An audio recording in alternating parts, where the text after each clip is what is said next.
Welcome to NeverTheLess podcast with Bidemi Mark-Mordi, a show dedicated to organic leaders and leaderpreneurs. Today, you would learn how to discover your essence and live more powerfully. Hi, welcome to the NeverTheLess show. I am your co-host, Ekanem Ejike. The NeverTheLess show is for organic leaders and leaderpreneurs.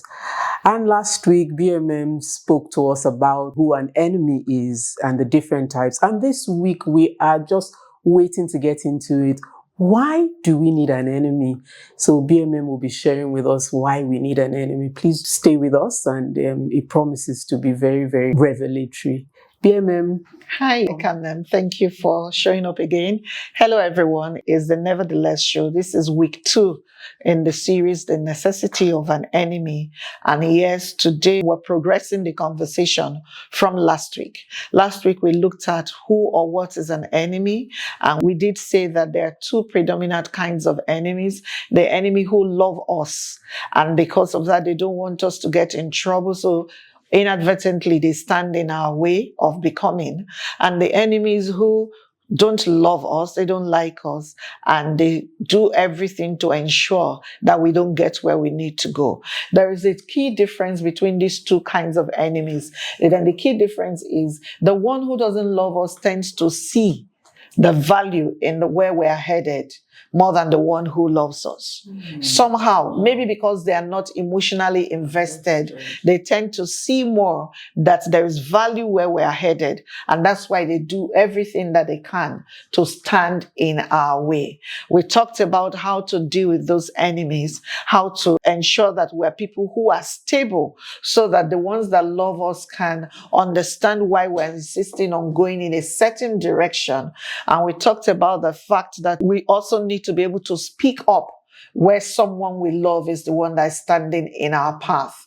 We also looked at what to do with the other enemy, to take everything they throw at us and use it as a fuel to continue to climb so that we can become who it is that we've been called to become. This week, we are looking at why we need an enemy. The way I'm thinking about it, or have thought about it, is it's okay to know that an enemy is necessary. But should I really go out looking for one?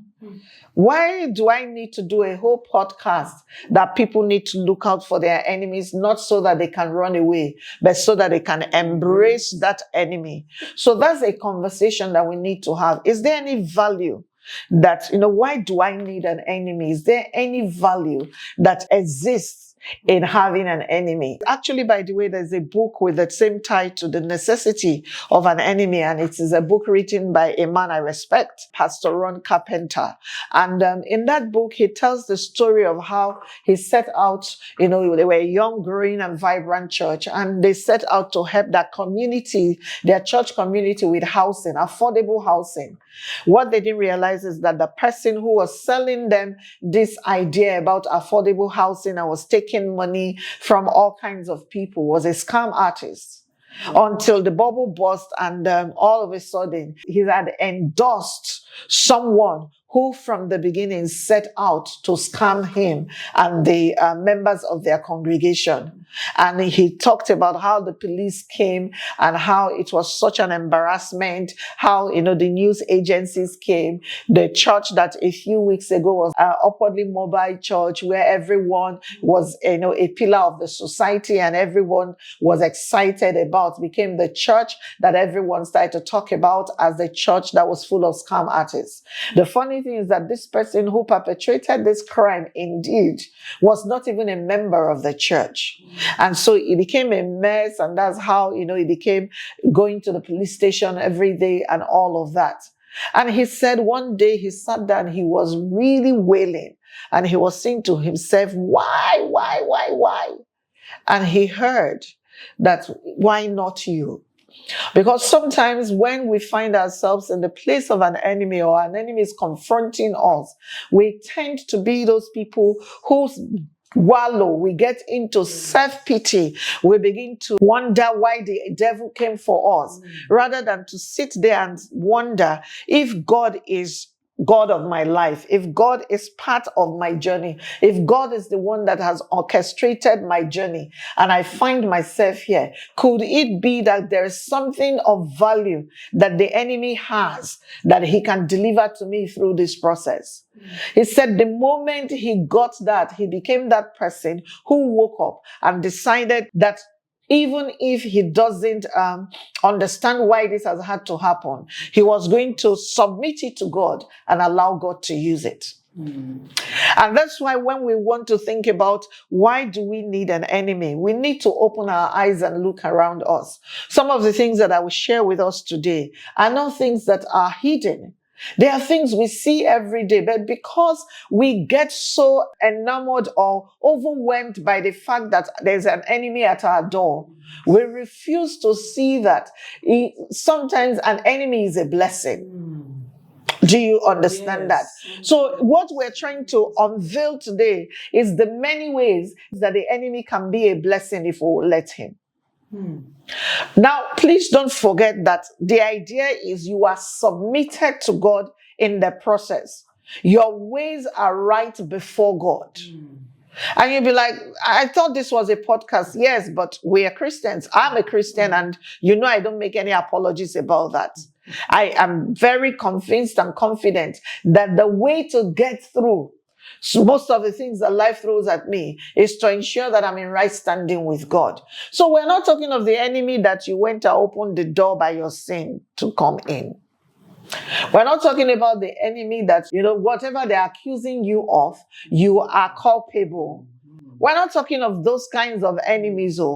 We're talking about the enemy that has come simply because they don't want you to get where you need to go. So, popularly known as the enemy of progress. Enemy of progress, yes. Those type we want to fall down and die and be roasted by fire. That's the type I'm talking about. The point is that before you can see the value in an enemy or the value that that the enemy brings, you want to be sure that you are not part of the problem. And if for any reason you are part of the problem, then your first step is to go through the path of repentance, just so that you are standing on solid ground when you get to the point where even if you have to contend with the enemy, you have to contend with him. Do you see that? Yes. So, I have a few things that I want to share with you to point out to you why an enemy is a blessing and not a curse every time. Do you understand it? Will the enemy cause you to have palpitations? Yes. That's part of his job. But in just thinking about it, I don't know about you again. The first point I want to make is that sometimes the pursuit or the pressure that the enemy puts on me is how I get reminded that my journey is valuable. Yes. So that's one reason why an enemy is important. Because sometimes when we are the ones in the workings of the dream, when you are the one doing everything to become, you look for the money, you try to gather the support, you are the one who goes for the networking events, you are the one that writes the pitch, you are the one that executes, especially because most of our dreams start as one-man businesses and stuff. The odds are you can forget the value. When I say the value is what did you see before you started? I have realized that the enemy doesn't go after something without value. Knowing that today you woke up and you have received 24 missed calls, or you have missed 24 calls, and what they're saying to every other is, have you checked your Facebook page? Somebody did this, somebody did that, and you go and you're like, oh my God, where did I don't think that someone goes out to hack, for instance, a social media page that is not of value. I've had my Instagram account cloned so many times that I lose count of. Initially, it would make me really sad because they would clone the account and they would start to use it to solicit funds from followers. It used to really both upset me and break my heart at the same time. But one day I had to sit down and I asked myself, for 4 years ago, nobody was cloning my account. In fact, most people didn't know I existed. 3 years ago, maybe sparingly. There must be something, some growth that someone has seen that makes him think that if he goes to someone he doesn't know in my name, they will give him money. Do you see it? Yes. It's the value that I carry that makes someone want to clone my Instagram account to go and fleece someone else of money. It means that they think I have social capital to the extent that if you ask someone for money in my name, the person will write a check. Yes.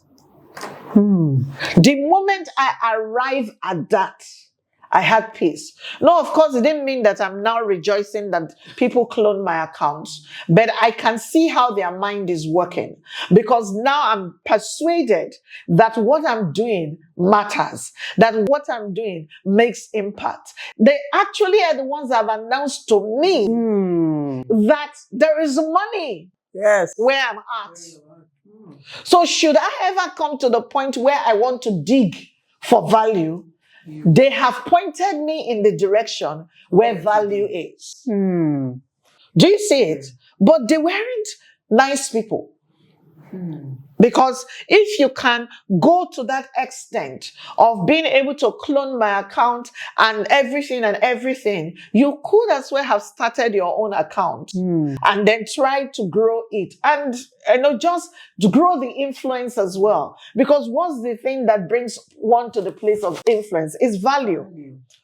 Someone who is able to do that work to the extent that Instagram cannot even detect from the beginning is someone who is educated enough and has a skill. It does have a skill, yes. Do you see? Yes. So you're saying that the first point here in understanding why we need an enemy is first understanding the value we carry. I'm saying that the enemy, if you don't understand your value, is fine. Because again, when you are the one in the trenches, the odds are you can't see the value. Because you are just trying to get by one day after another day. You're just trying to do what it is that you need to do. But when you begin to see the enemy throwing stones at your house, it must be because they think there's a pot of gold in your house. And the last time I checked, if they cut the whiff that there's a pot of gold in your house, you may not even know it's a pot of gold, but the chances are high that the pot of gold exists in your house. So value number one, why we need an enemy, they point us in the direction of our value. Whoa. Yes. Because again, who wants to clone? I like that example. Who wants to clone an Instagram account of someone who's begging? Exactly. Do you understand it? Or someone who doesn't have the influence to make other people open their wallets. So when we come back, we will continue on the conversations on how many ways to determine why we need an enemy. So we'll see you. Please don't go away. In a world filled with many fears and discouragement, life often becomes a burden. For those who know the way, life is just simple. Do not worry, you're not alone on this life's journey, as Bidemi Mark-Mordi shares powerful insights and principles from her everyday work and life experiences in her book, NeverTheLess. NeverTheLess is a book designed to encourage and equip you to face life with courage, hope, and determination. Get a copy of NeverTheLess and other books written by Bidemi Mark-Mordi, like The Wisdom of the Seed, Honor, The Theology of Work, and so much more from a bookstore nearby, or call 080-905-63555 or send an email to bidemi@bidemimarkmordi.com to place your order. I guarantee you will make it. Nevertheless. Welcome back. This is still the NeverTheLess show, a show for organic leaders and leaderpreneurs. And just before we went on a break, BMM shared with us one point which is actually very important. The enemy is there to point us in the direction of our value. The enemy is a torchlight, basically. BMM, can you continue? This is so interesting. Welcome back. I am having fun, great fun here actually. I chanced upon a quote. I'm not sure who made the quote, but the quote says, "A smooth sea never made a good sailor." And when I think about that quote, it just simply means that unless the sea is rocky, unless it is stormy, unless it is windy at sea, you will not get yourself to the point of an excellent sailor. So the sailor who has a calm sea every time he goes out on the sea is the sailor that will not be able to weather the first storm that happens. So a calm sea never makes for a good sailor, or a smooth sea never makes for a good sailor. All of that to say that I'm trying to buttress for us that an enemy is a necessity. So before we went on the break, I was telling us that the enemy points you in the direction of your value. The second point is that it is my opinion that enemies keep us lean and mean. Enemies keep us lean and mean. And remember that I said an enemy is a situation. It can be a mindset. It can be a person. It can be a circumstance. Whatever it is that wants to stop you. So many years ago, I started to notice that when I go up the steps or come down the steps, my knees will hurt. They will hurt so badly. And I'm not talking of 4 flights of steps or anything. I mean just one flight of steps of not more than maybe 1 flight of stairs, not more than maybe 6 steps. My knees will hurt badly. And I kept wondering, what's with my knees? What's with my knees? And I even had someone who had gone through that same thing. And then she actually just gave me some of her medication. And she's like, oh, they say it's inflammation that causes it, this and that and that and that. But I'm one person who doesn't do well with supplements. So she said, oh, these supplements will help. But I don't do well with supplements. So after a few times of taking the supplements, I realized that this was not going to be my solution, but my knees were hurting. So one day I decided to pray about it. And yes, I pray about everything. And in the place of prayer, God said to me, if you lose the weight, your knees will stop hurting. I was like, okay, I wasn't that big. I've never been over a size 16. Okay, well, when I was a teenager, I was maybe a size 18. But in my adult life, I've never been over a size 16. And the Lord said, if you lose the weight, your knees will start hurting. That was when I realized that I'd gone overboard in what was the ideal weight for my body type. And I didn't even realize it because it wasn't that I was crazily obese. Do you understand it? But that thing triggered something in me. So I sat down and I formulated a plan. How am I going to lose this weight and lose it fast? I could sit on the couch all year long. I don't have a problem with it. I've been told it's not good, so I'm trying to move now. But the truth is, I don't see the reason why I should be running when no one is pursuing me. You get my drift. So exercise isn't my thing. But I had a situation, and it was either that I began to take medications that may have side effects, or I just did what I needed to do to lose the weight. So one day I sat down and I said to myself, what can I do to crush my weight? There are 2 things. I have 2 vices. I drink a soft drink, a particular kind of soft drink, and I eat rice.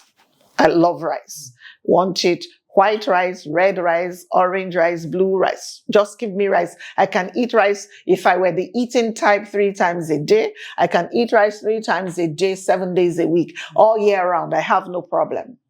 But I had a problem. My knees were hurting. And I have been told if I dropped weight, my knees would go. And I needed to do this and fast because I really didn't like the discomfort. So I decided that what I was going to do was I was going to stay off this particular brand of drink for 1 year and not taste rice for 1 year.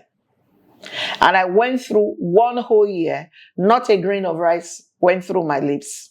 And I didn't drink. I drank other fizzy drinks, but I'm not addicted to those ones. This one, I could drink 5 bottles a day. So the moment I cut those 2 things out of my diet for 1 year, The weight dropped. It crashed and it crashed in such a way that I wasn't looking haggard or not looking well. But it went down steadily, and I've never had my knees hurt since then. Do you see that? Yeah. So what was the thing that announced to me that I needed to become lean and mean again?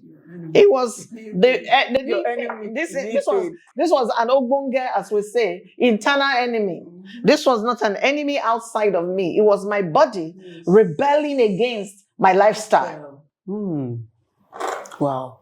Do you see? Yes. So enemies keep us lean and they keep us mean, because you have to be steadily on your toes, consistently running if you don't want them to catch up with you. Yes. Do you see it? So that's one thing. Another thing that I can share about why we need an enemy. A few weeks ago, we had an election in Nigeria. This election went differently than all the elections I've known about in my adult life. We had an opposition who stood, and that opposition, in fact, I live in a state where it's become owned by a particular political party. In fact, other political parties don't bother to try. They don't invest their monies in campaign. They don't do anything in this state, because no matter what you do, you cannot hold a candle to how far this political party has gone. But we had this election, and in that state, the political party that was in power lost. What did that do? What had happened is, leading up to this election, I can't even tell you that the party that was sitting in power campaigned as rigorously in our state as they did elsewhere, because they had become complacent. In their minds, we own this state, it is our property and it is ours. Until the results came, and guess what? They lost in that state. And then we saw our governor out on the streets. He's talking to spare parts sellers, talking to meat sellers, he's talking to professionals, he's talking to everybody. Why? Because an enemy showed up, and he realized, oh my God. See, it was Jim Collins that said that good is the enemy of great. Every time we get into what we've been called to do and we begin to excel in it, every single time you get to a place and you find that you plateau, because no one else holds the candle to you, no one else is in pursuit of you. You have dominated that space for so long that everybody actually calls that industry by your name. Typical of once upon a time, any seasoning was Maggi. Yes, true. Any seasoning at all. Any bouillon seasoning was Maggi in Nigeria. So Maggi didn't need to advertise, because even when I go to the market and I want to buy Knorr, I will say to them, give me the green Maggi. Yes, true. True. Just the same way, every cocoa drink was Bonvita. Yes. It didn't matter whether I wanted Ovaltine. When I get there, I'll say, give me the red Bonvita. It didn't matter whether I wanted Milo. When I get there, I'll say, give me the green Bonvita. Do you get it? Yes, yes. Every detergent was Omo. If I get there and I wanted Surf, in those days, I'll say, give me yellow Omo. If I wanted Sunlight, I'll say, give me pink Omo. Everything was Omo. Dominance, market domination, until different kinds of brands started to sprout. And not only were these brands sprouting, they were sprouting, and they were putting so much effort, both in the quality of their products and in their marketing, that all of a sudden, Maggi realized that, no, I can't. It's not working anymore. And then to make matters worse, some of those brands will package their product and it will almost look like Maggi. So even if you wanted to buy Maggi now, if you get there and say, I want Maggi, the red and yellow one, and they give you something else red and yellow, you may have gotten home before you realize that it's not this red and yellow I wanted. What happened? Everybody opened up, started to advertise. Everybody opened up, started to do road shows, started to do market shows, started to send their salespersons to the market. An enemy is how they woke up. Do you see? Yes, yes. So sometimes we go to sleep because we're so good at what we're doing until an enemy shows up and you're like, oh wow. And then if I'll just make you laugh, the wife who thought that my husband is now until she visits her husband's office and she sees the secretary. And and she showed up in her boo-boo, and her husband has complained about that boo-boo for many years, and she's like, look, that's who I am. Because she was so sure until she got to the office that day, she just by mistake entered the office and she saw the human hair and then she saw the nails, and this is the person that her husband will spend 8 hours awake with every single day. They don't used to tell you. Nobody. Before you get home and you begin to pull out the boo-boo out of the wardrobe. I know it's a useless example, but please allow me. It's for somebody. But that's how great the enemy can be. Wow. So you've shared with us these enemies that keep you lean and mean. Yes. They keep you on your toes. And if you've been sleeping, an enemy wakes you up. Yes. Makes you become better. Yes. You were good, but now you have the enemy you need to become better. Yes. So wow, what an enemy to have. It is. Yeah, think about it.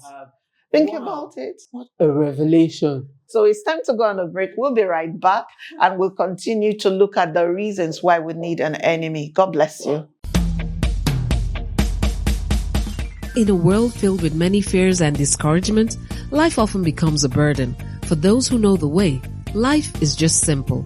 Do not worry, you're not alone on this life's journey, as Bidemi Mark-Mordi shares powerful insights and principles from her everyday work and life experiences in her book, NeverTheLess. NeverTheLess is a book designed to encourage and equip you to face life with courage, hope, and determination. Get a copy of NeverTheLess and other books written by Bidemi Mark-Mordi, like The Wisdom of the Seed, Honor, The Theology of Work, and so much more from a bookstore nearby, or call 080-905-63555 or send an email to bidemi@bidemimarkmordi.com to place your order. I guarantee you will make it. NeverTheLess.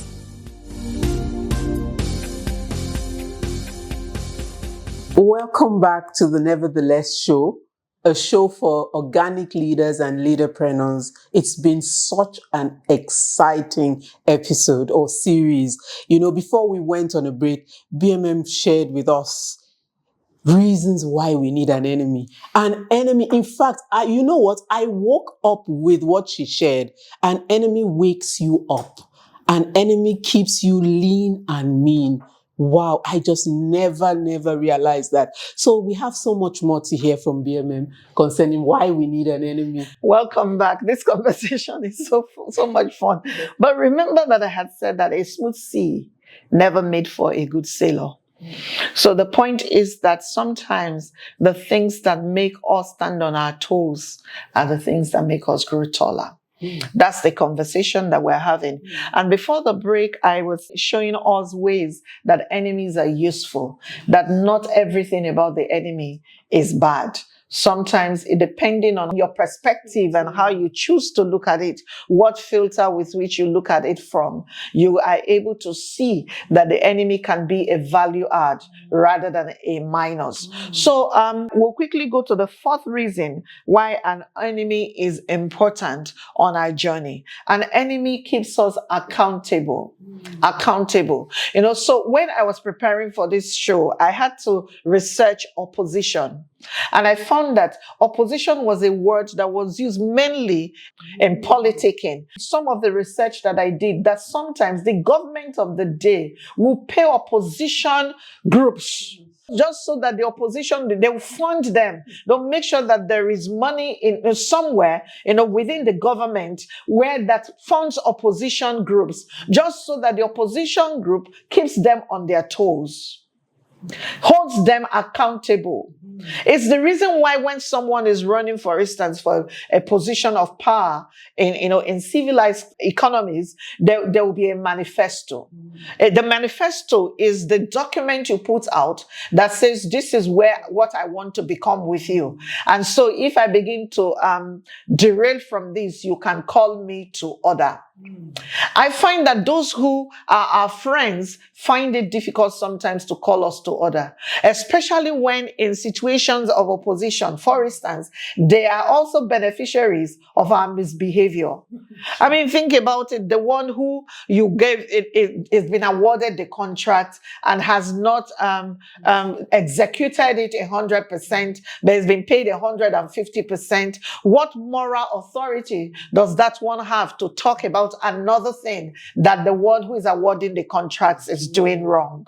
Do you see it? Yes. But the opposition or the opposition group or the opposition party does not have any of those qualms. You don't feed him. You are not the one, that is responsible for him. He takes nothing from you most of the time. The enemy doesn't, even though he wants to force you to stop, he keeps you accountable. And because the enemy only can't get you to stop if he can find something against you. So he pokes at everything you do. In the case of Job, the devil said to God, he said, is it not because you've built a hedge of protection around Job? If you did not build a hedge around Job, Job would curse you like a canary singing. He said to God, let's remove the hedge. Let's see if Job will not curse you. He was so sure that when something happens, Job was going to crack. Yes. What was his inroad? His inroad was the fact that Job had fear.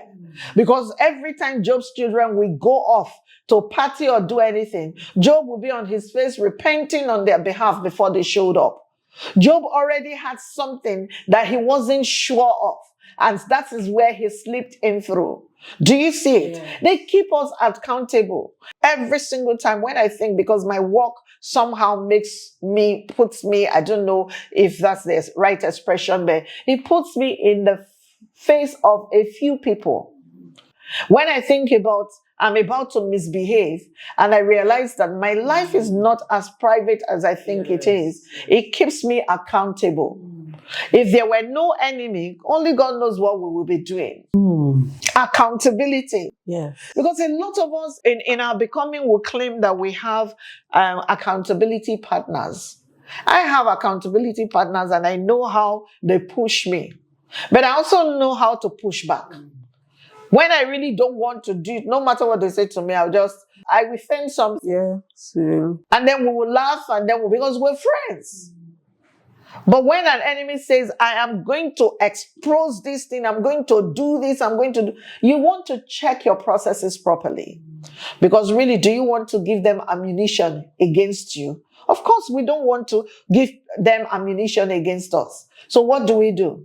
We stick to our promises. If our manifesto says we will build 23 roads, we do our best to build 20. Which is way beyond what we would have done if no one was going to point us out. Before we went on the break, I talked about the election in Nigeria under one of the points. The one thing that I know about politics in Nigeria is that it is no longer business as usual. Something has changed. If you would make it to public office going forward, better be sure that someone is going to be scrutinizing your journey. So whether they like it or not, there will be more accountability in the next dispensation than there was in the last. That is the value of an enemy. And unless we understand that, we would always just think that the enemy is just not necessary. That's why we keep praying, kill them, kill them, kill them, kill them. But when they all die, what becomes of you? You become fat. Wow. That's what happens. Just in line with this again is the fact that enemies help us sharpen our skills. If we go back to competition, for instance, at the place of work, the one who is positioning to take your job, there's the reason why that PowerPoint that you've been putting off learning, you go and learn it in 2 weeks because you know your job is on the line. How to use Excel that everybody has told you is the next thing, is the thing of the future, and you have been rolling your eyes in your head. By the time one sharp young person comes, even though they had employed the person, as under you, you know that the growth track is there. And this person has all the skills. If you want to retain your job, or at least continue to grow in it, you will do what you need to do to make sure that you get the necessary skills. Do you see it? Yes, absolutely. But if there's no competition, if no one is there to take anything from you, if no one is saying anything, honestly, think about it. Will I lift my finger? For what now? Why? Why do we advertise? Because someone might take stuff that we have. They might take our share market. Do you see it? Absolutely. Do you have a question? Yes. For what you've shared with us so far, I don't know, one thing I see is all of this is just perspective. Yeah, true. Perspective is so powerful. I think it was Chimamanda Adichie that did something on video a long time ago that someone shared with us, and she called it the danger of a single story. It is very dangerous to only see things from one side. If that's all you do, you will get in trouble. Before we started this shoot, I was having a conversation about the voting pattern in this last year. And I said, people, exactly what shouldn't happen is what is about to happen if we're not careful. We are pursuing a single story. And no, nowhere in politics does a single story or, benefit the people. Everywhere there's no opposition, trouble happens. Do you see it? So perspective is critical. For you to sit down and say to yourself, it is hard, but I know that this is the way I'm supposed to go. I can assure you that we can all identify with this, the necessity of an enemy. Because I can share definitely that some skills I have today was from that boss that said, you know what, that I thought was my enemy, but the scrutiny, the criticism, made me say, I won't sleep tonight. I'm going to get this. Because you really don't want to go there and be the fall guy for everyone. Yes. But the beauty about that is many years you probably have transitioned out of that relationship. Yes. But the skills have gone with you everywhere you go. Yes. People are actually, in fact, perhaps to move from that job to the next job, it was those exact skills that made you hireable. For the next place that you need to go. True. And so, as believers, we need to get to the place where we are a lot more focused, or I don't know whether that's the right expression, but what I'm trying to say is let's use the right filters to view the things that we need to do. It's been such a light bulb for me. Sharing about the necessity of an enemy. I'm not so afraid of any enemy anymore, I can tell you, because perspective has changed. An enemy is there to point us to our value. Most times we won't even have seen. An enemy is there to make us lean and mean. An enemy is there to keep us accountable. An enemy is there to help us brush up on skills, become better. I mean, what else do we need? No education, other kind of education. This is life. That's why this is life. Yes. This is the school of life, and we ought to be paying attention. Absolutely. Well, our time is up. So, and that means that we'll see you in the next episode. Thank you so much for joining us. Keep the faith with us next week. Remember that I say that every one of us is being endowed by God to be great. And if you discover your purpose, you'll live a powerful life. I'll see you next week. God bless you and bye-bye. Thank you for listening to Nevertheless. For more information and resources, call 080-90563-555 or send an email to bidemi@bidemimark.com. Don't forget, discovering your purpose helps you live more powerfully.